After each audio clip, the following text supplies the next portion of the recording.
Well, this year we are excited for our annual Christmas project to be partnering with Potter's House, where we are going to be raising funds for kids in need in Guatemala City. And so Pedro is here with us, and so he's going to tell us a little bit more just about the vision of Potter's House.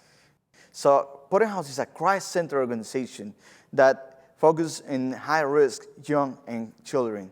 We started 35 years ago. This is our 35th anniversary. We are celebrating. And this is the population that has been struggling the most. They live around the garbage dump in Guatemala City, and it's heartbreaking. They make less than $2 per day, and they struggle a lot, and they have a lot of challenges to face. And they make a living out of the garbage dump. There's a word that identifies a lot, and we call them treasures, because we don't like the word scavengers. We think it's rude, and we believe we are treasures from God, and that's the way we want to see our kids and our population that we serve at.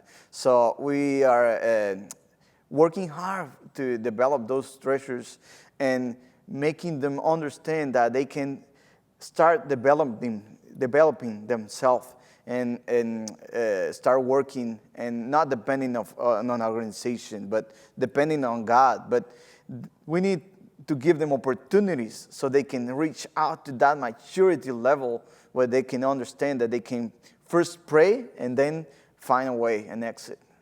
So Pedro, why don't you tell us why this Christmas project, where we're going to be raising money for school supplies for this community, is going to be so impactful?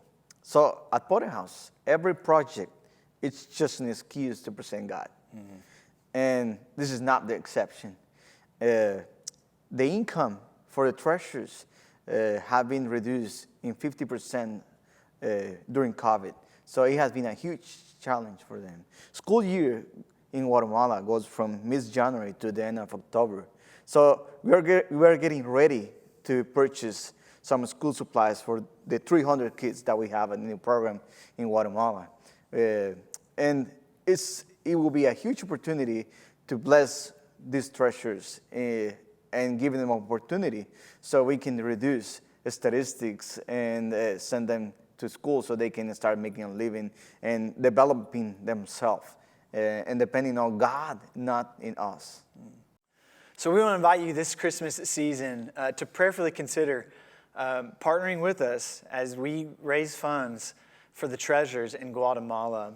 And we are so excited to see what God is going to do with the money that you give in order to produce fruit in Guatemala, as these kids really get to see with their very own eyes that there are people across the world that love them and care for them and want them to know that they are treasured.